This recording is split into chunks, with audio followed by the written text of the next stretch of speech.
Arts Alive features a guest artist who will share their work for a better understanding of today's art.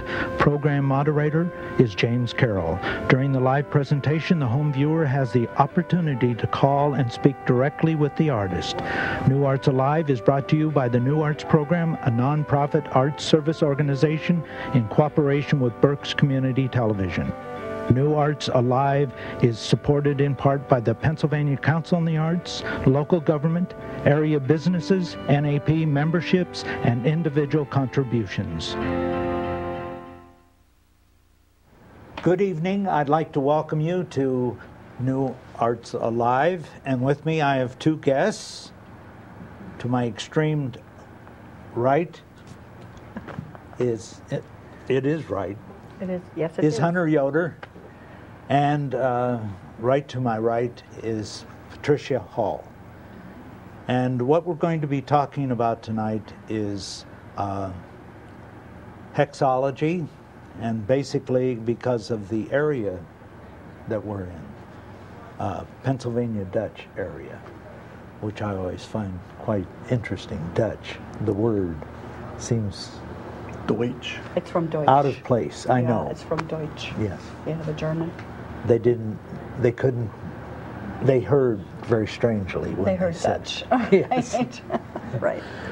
Deutsch they heard Dutch instead of Deutsch. Exactly.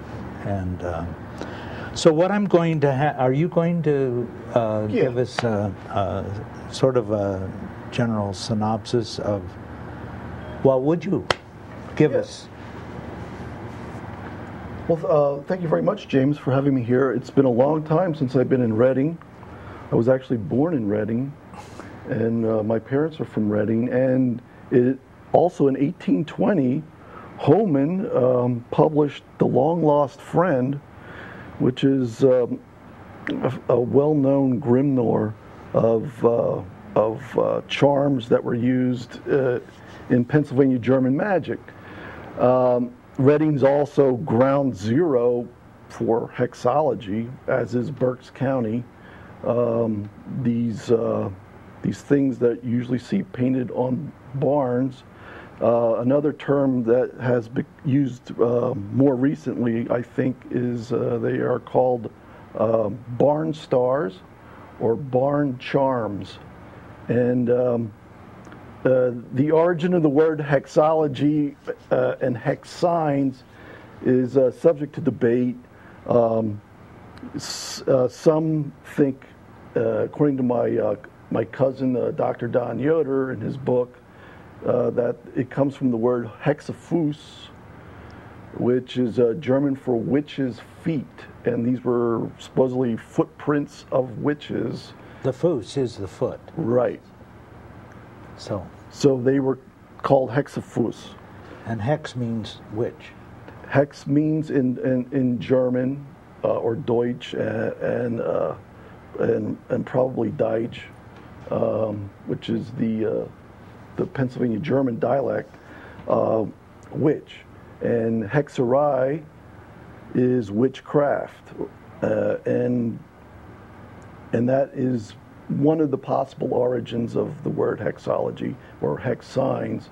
There's also the aspect of the number 6, and hex, and according to a friend of ours who's a German scholar, that the hex is not German, but comes probably from the English for 6. But you can think of what's the word? Say that again. Hex. Hex. But what was the English?